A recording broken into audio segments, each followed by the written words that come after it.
You were born this year. You live in the seaside near El Naranjo, Guatemala. It is late. Spring. It is early morning. It is now warmer this time of year than it used to be. You are 8 years old and you are running down your street, slaloming between bikes and elders, sitting out and newly planted peach trees.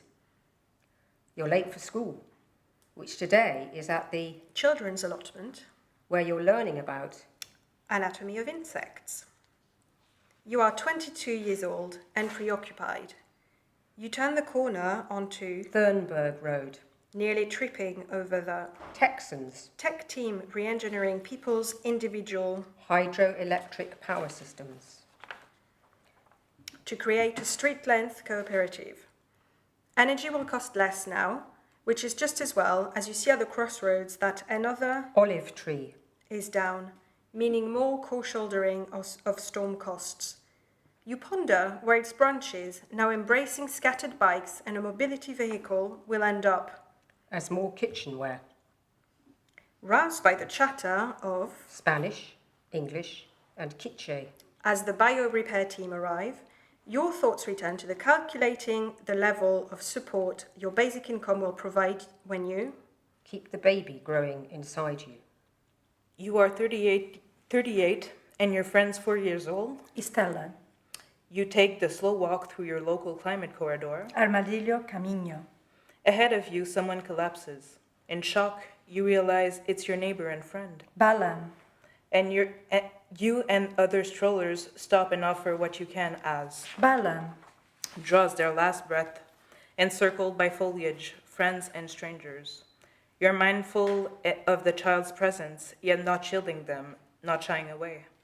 Since the Hope Act of 2031, you are never far from a Hunabku Center. So you know that a health specialist will soon be on the scene.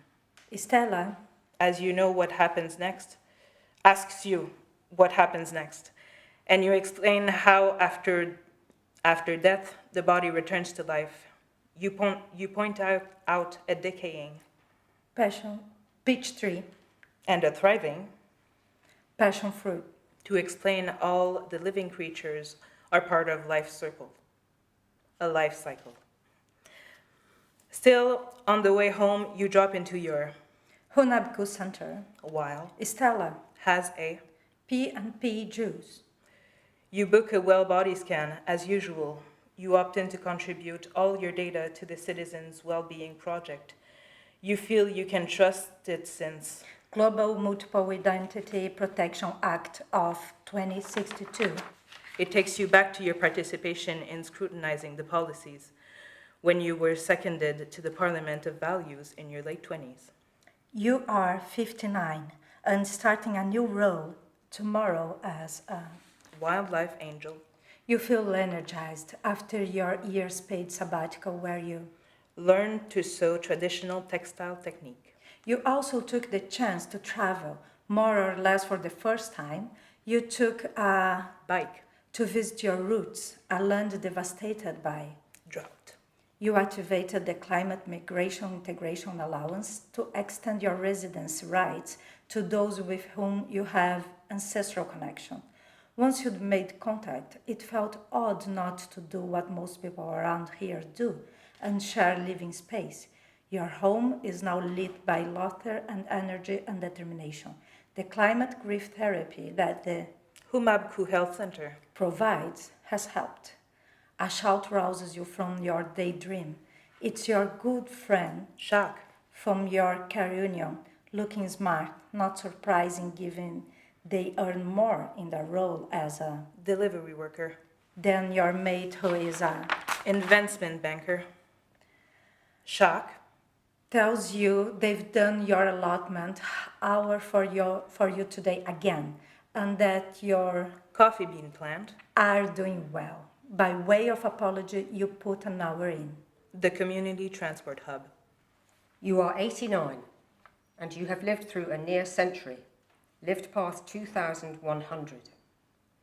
In 2021, they said that by 2100, the globe would be warmer by 3.2 degrees.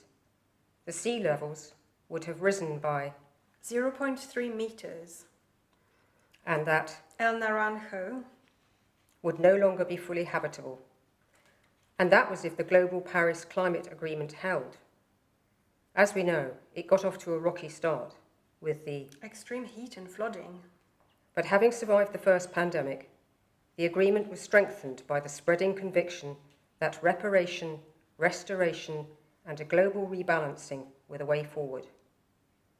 As you ponder, you wonder if the shadowy shapes in the sky could be Resplendent quetzals.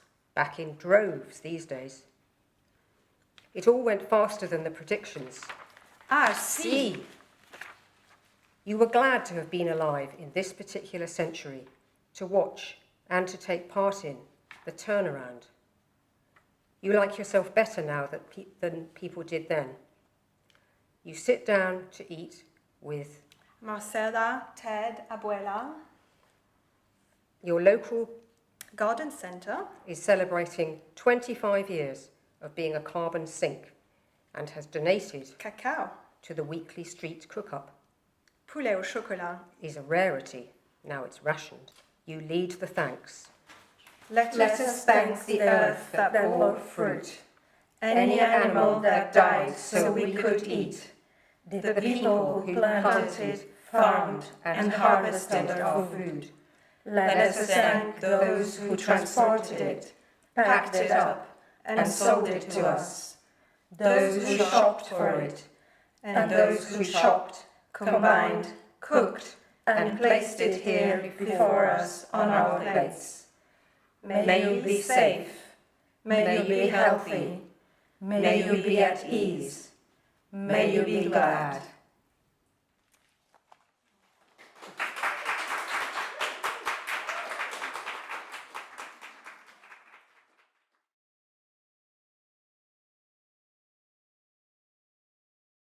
You were born this year. You live in the British Museum. It is late autumn. It is early morning. It is now even more changeable this time of year than it used to be. You are 8 years old, and you are running down your street, slaloming between bikes and elders sitting out and newly planted redwood trees. You're late for school, which today is at the Globe Theatre, where you are learning about non-digital interaction. You are 22 years old and preoccupied. You turn the corner onto Morelet Street, nearly tripping over the Californian tech team re-engineering people's individual omniprocessors systems to create a street-length cooperative. Energy will cost less now, which is just as well as you see at the crossroads that another London plane tree is down, meaning more co-shouldering of storm costs. You ponder where its branches, now embracing scattered bikes and a mobility vehicle, will end up, maybe as more playground equipment. Roused by the chatter of Spanish, Korean, and Vietnamese, as the bio-repair team arrive, your thoughts return to calculating the level of support your basic income will provide when you set up your lithium recycling business. You're 38, and with your friend's 4-year-old Marble, you take a slow walk through your local climate corridor, Dodo Downs. Ahead of you, someone collapses. In shock, you realise it's your neighbour and friend, William. You and the other strollers stop and offer what you can, as William draws their last breath. Encircled by foliage, friends and strangers, you're mindful of the child's presence. You're not shielding them, you're not shying away. Since the Hope Act of 2025, you're never far from be free. So you know that a health specialist will soon be at the scene. Marble asks you what happens next, and you explain how after death the body returns to life. You point out a decaying tomato vine and thriving horse chestnut to explain how all living creatures are part of a life cycle, while Marble has a pint of chocolate meat. You book a well-body scan as usual. You opt in to contribute all your data to the Citizens' Wellbeing Project. You feel you can trust it since the Max Law. It takes you back to your participation in scrutinising policies when you were seconded to the Parliament of Values in your late 20s. You are 59 and starting a new role tomorrow as a greenery installer. You feel energised after your year's paid sabbatical where you spent a year beekeeping. You also took the chance to travel, more or less for the first time. You took a peregrine glider to visit your roots, a land devastated by hurricanes. You activated the Climate Migration Integration Allowance to extend your residency rights to those with whom you have ancestral connection. Once you'd made contact, it felt odd not to do what most people round here do and share living space. Your home is now lit by laughter and energy and determination. The climate grief therapy that the V-Free provides has helped. A shout rouses you from your daydream. It's your good friend Hol from your care union, looking smart, not surprising given they earn more in their role as a street carer than your mate, who is a real estate broker. Hol tells you they've done your allotment hour for you today again, and that your peppers are doing well. By way of apology, you put an hour in the community kitchen. You are 89 and you have lived through a near century, past 2100. In 2021, they said that by 2100, global temperature would be warmer by 3.2 degrees. The sea levels would have risen by 2 meters, that Cambridge would no longer be fully habitable, and that was if the Global Paris Climate Agreement held. As we know, it got off to a rocky start with the 10-year implementation delay, but having survived the first pandemic, the agreement was strengthened by the spreading conviction that reparation, restoration, and global rebalancing were the way forward. As you ponder, you wonder if the shadowy shapes in the sky could be puffins, back in droves these days, and it all went faster than the predictions. Corgivis, you were glad to have been alive in this particular century, to watch and to have taken part in the turnaround. You like yourself better now than people did back then. You sit down to eat with everyone. Your local Russell Square biome is celebrating 25 years of being a carbon sink and has donated home-roasted coffee beans to the weekly street cook-up. Trasmu is a rarity now it's rationed. You lead the thanks. Let us thank the earth that bore fruit, the animals that died so we could eat, the people who planted, farmed and harvested our food. Let us thank those who transported it and sold it to us, and those who shopped for it, those who chopped, combined, cooked and placed it here before us on our plates. May you be safe, may you be healthy, may you be at ease, and may you be glad.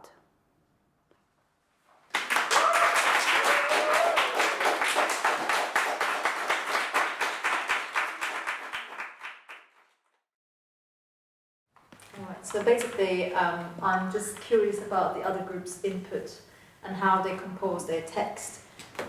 Maybe kind of we start with the basic question of why British Library, and then you don't have to specify on that, but you know, certain choices that you have made would be just interesting to hear about. Why those choices? I don't mind kind of kicking off. Yes. I think we were talking about where we were all from and where we might have connections to. And a lot of us are from London, but all of us have sort of had experience in London and living in London, or coming here. And so we were trying to think of somewhere sort of emotionally connected, but sort of instead of going, okay, we're going to do the whole city, we thought we'd pick a very specific element. And there was a sort of, I think, sort of irony about turning the British Museum that's full of objects that maybe shouldn't belong to us into a place where we can live ourselves and not house things that have been taken. might be a sort of fun place to start. That's amazing. Yeah. Ours was I think we looked at the picture from the other way around, right? Yes, I think we decided it. Well, we left it open. It was interesting. We started just with the word seaside, and then when it got to the point of the immigrant group, we had to make a decision about exactly where. So we were thinking about who is moving where at the moment in the world because of climate change. And then I was really interested in changing, because being here, our perspective in Western Europe is so different, and we know it's a huge issue that for the global south much more. So we relocated ourselves so that we are experiencing a little bit how it would be if we've moved. And we went from there, Guatemala, because it has coast and stuff, and also it's just below America, so then we could have Texans needing the help of Guatemala. So that's what I've really enjoyed about it, Zoe, is taking the chance to completely invert or turn around the way we think about our lives at the moment. I really like what you said at the beginning about we all have a different imagined idea of the future. So that was really interesting. And also, it didn't belong to any of us, did it? So we were sort of collectively making up a new country. That was really learning lovely about to do. it. Yeah. I suppose one of the challenges that I have had personally was about because I'm still kind of inclined to think about the future in a kind of more dystopic way. So every now and again, I was kind of trying to remember, thanks to Rob, that actually we are envisaging a kind of a better future. So did you feel the same, or did you have any other challenges while thinking collectively? Yes, Max. We had a challenge devising the name of our health service. Okay, what were the suggestions, and what did you decide on? We had a variety of suggestions, including the 5 freedoms, and the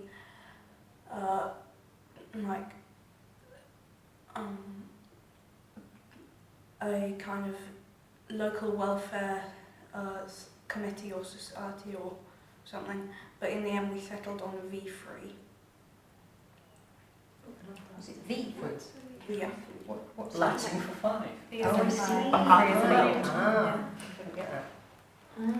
I felt that probably just underlined the natural process of stream of consciousness, and sometimes you don't immediately clearly see a picture, and that's okay.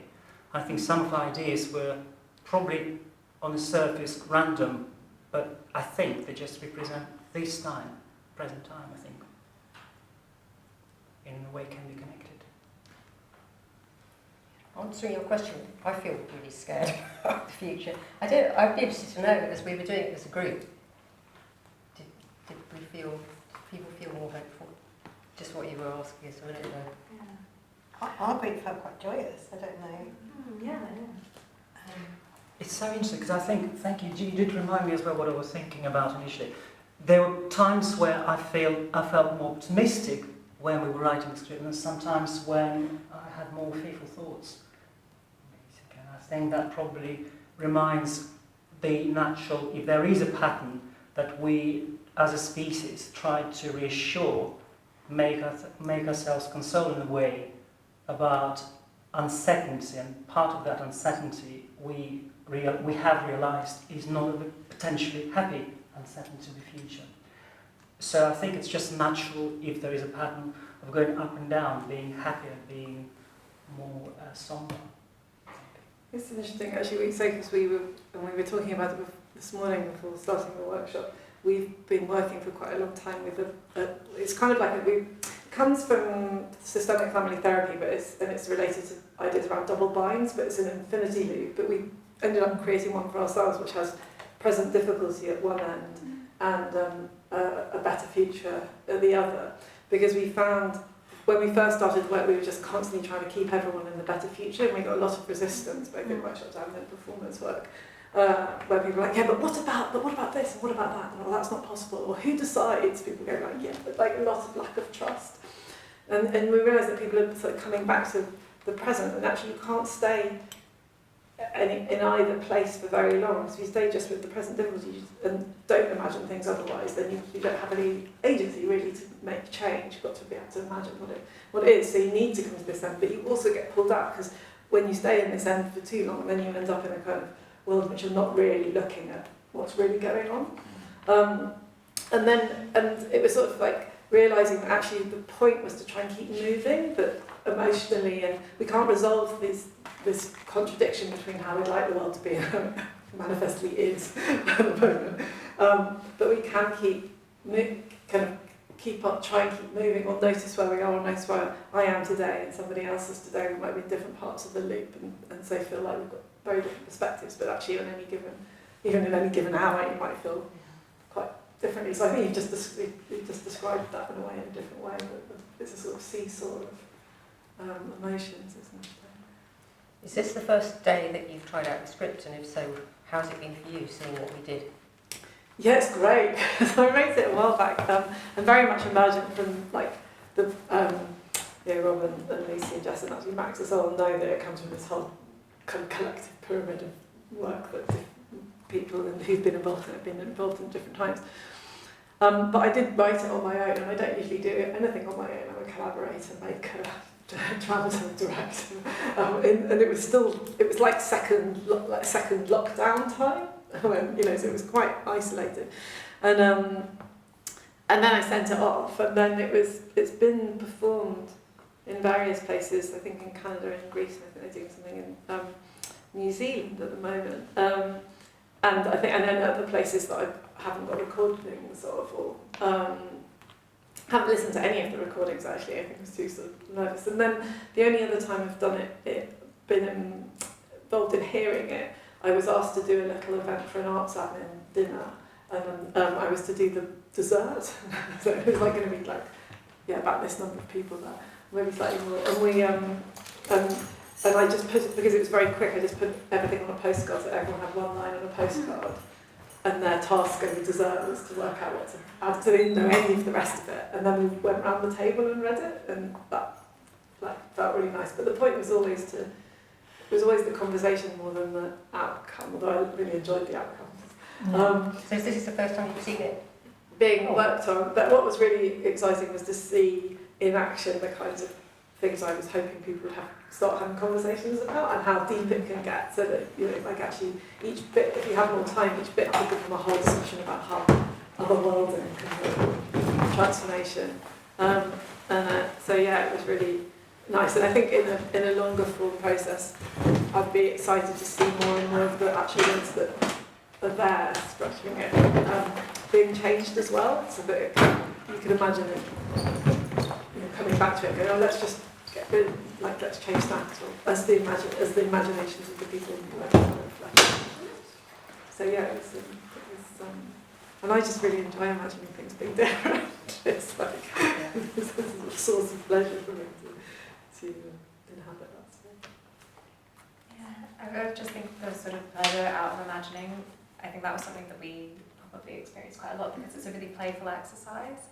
And I think it's interesting because we definitely, just reflecting on it, we definitely got caught in that sort of, present crisis to potential future infinity loop that you were just describing, when we were talking about, again, to come back to the 5 freedoms, be free sort of welfare idea, because it sort of emerged out of the Hope Act. We had a little discussion about when would that act be, and going, okay, well, we decided on 2025 because we're going, well, there's so many strikes at the moment, there's a sort of political turnover in the minute, it's so turbulent. Maybe it's really not that far out of our sort of present future to have that, but even just instigating the idea of a Hope Act that can be so near to us sort of opens up these sort of playful possibilities of optimism. I think that's really important. So, I don't know, that was something I personally found a lot of joy in. I don't know about you guys. Because I think redwoods just came out of someone just said redwoods is a tree. Was it Max? Yeah. It was just like redwoods, and then once we had redwoods, then we were like, ooh.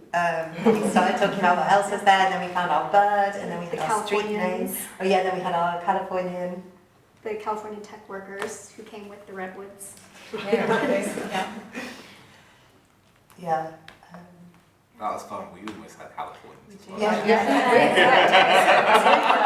think. There was coffee on both sides. You had coffee, yeah. It's interesting. It's like, what is it? Sometimes it's like, what do our choices say about us? You know? Oh wait, we all seem to have very similar things kind of going on. Yeah. But it's also trying to find things that would grow in heat, or trying to guess, you know, if there's less water, more heat in those. I think it's that thing as well. I mean, like, it reminded me of, like, I was listening to, always listen to podcasts, something on the way here, which I'm not going to sell it because that's not what this is about, but, like, it did remind me that sometimes, like, our ideas of, like, oh, what is fixed here, what's traditional here, sometimes can be a bit of a fallacy as well. So, actually, you know, sometimes it's like, again, we're imagining now that this plant's here, or this kind of, like, person is here, actually, it's like, you know, that, you know, constantly, not even just, I guess, like, humanity is like a species, but kind of like everything is always constantly in shift and in flux. And, you know, sometimes that's in, like, you know, different and more urgent ways. Sometimes that's like in a calmer sense, but actually that's always a thing. Even thinking about, like, I guess sometimes I was thinking about, like, where, like, in our group when we were devising this, like, you know, I only kind of reflect on that afterwards. It's like, oh yeah, we're all coming from, like, literally different places, and, like, how does that have an effect on how we're seeing this provocation? And that's just, I mean, it's not even to, like, sell it up or sell it down, but that's just, like, literally just what it is. That's kind of just existence, really. Kind of going, this is who we are, this is what we have, what can we do? And this is what we did. And just, I guess, yeah, just finding the joy and the understanding and the act of that, and, like, what else do we learn? Learn about a great new bird. And I'm not going to try and say the name because it's a really long name, but... The resplendent quetzal. Yeah. There we go, French. I was like, I'm too nervous to say it. But, yeah, like, it's, yeah, constantly, I think it's important that we're constantly shifting how we're thinking about just this whole conversation. Because I think that's probably what is helpful towards the movement, as opposed to being like, it has to be this, you know, like, I mean, look, like, a good, like, 100 years ago, environmentalists were also fascists, you know, like, we wouldn't still have that same kind of, like, connotations today, you know. It's good to, yeah, it's good to constantly push at what these things mean to us. And I think today was really good at doing that. But I feel as well that we were able to really dig deep in all these subjects and actually, like, run out of time, actually, because of the shortness of all of it. Because it's really just like the tip of the iceberg, and I really appreciated that, and I think that's why it becomes such a joyous exercise and not just pessimistic, you know. Like, it's allowing us to fight, you know, and not just like ponder on the darkness of it. So yeah. I enjoyed the wit that everybody brought to it. I thought it was very witty. I would agree. Do you have any final thoughts or questions to each other in terms of Group A and Group B? We have a couple more minutes if you have any burning questions or observations. Or even those that aren't burning. Yeah. I just realised that loads of my vocabulary isn't really any appropriate anymore. I'm always snowed under, or there's a snow of emails, or weather words that now feel sort of... I've got one, actually. Where did, what was it called again? Dodo Yeah, this is me. So I read a couple of news articles recently discussing how some researchers are getting closer and closer to be able to not necessarily recreate the dodo as we imagine, but take the DNA from the dodo and sort of try to recreate the dodo. And I think it's an interesting idea because it's sort of, I feel like so much when we think about the future, we're talking about mitigating chaos and mitigating loss. And there's something I think very hopeful to a restorative future, a future where we're reversing loss, not just mitigating it. And we like the fact that because we were in the British Museum anyway, we were like, we've got access to yeah, we've got the dodo. So then we were like, instead of, and we'd already used our bird for our street name that the Redwoods had brought. So then we wanted to do something new, and we thought, instead of just endangered, let's go extinct. Then the habitat's the problem, and the insects and what it might eat. If we bring these back, then the climate is very different. Sorry to be a dampener on it.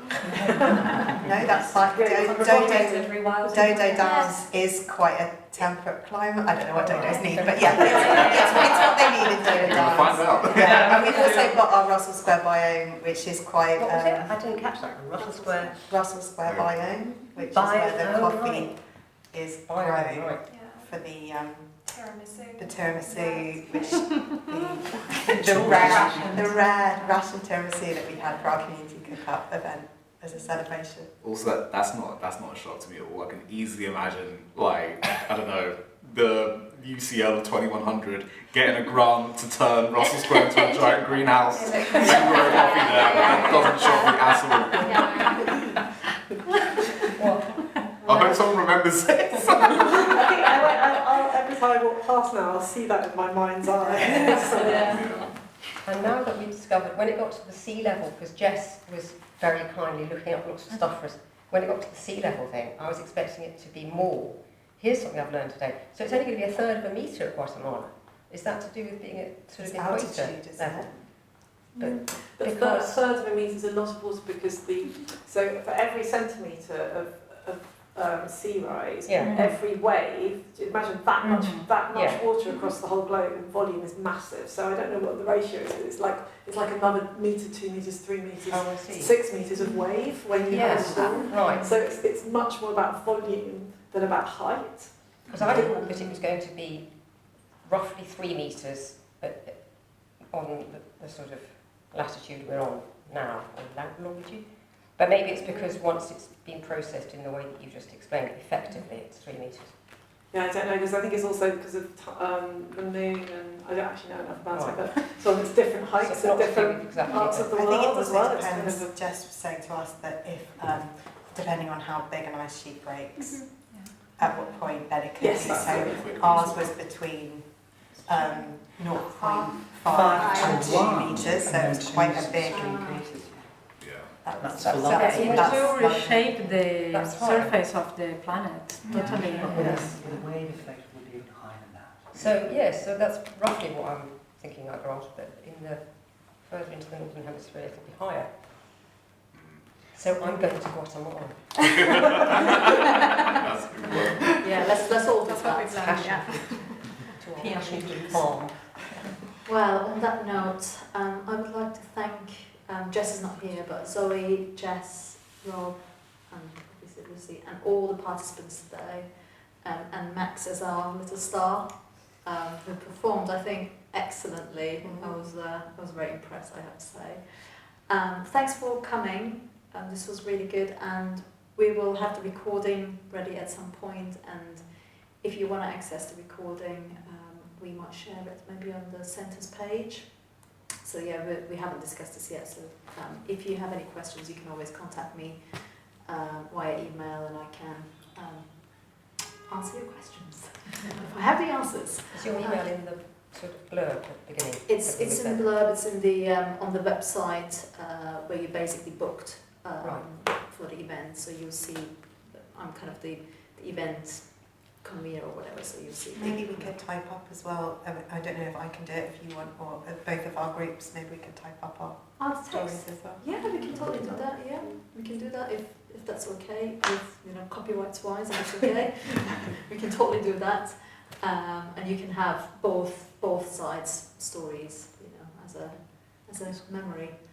And yeah, to think maybe a bit more about it and do research. Well, thank you so much. Thank you. Thank you.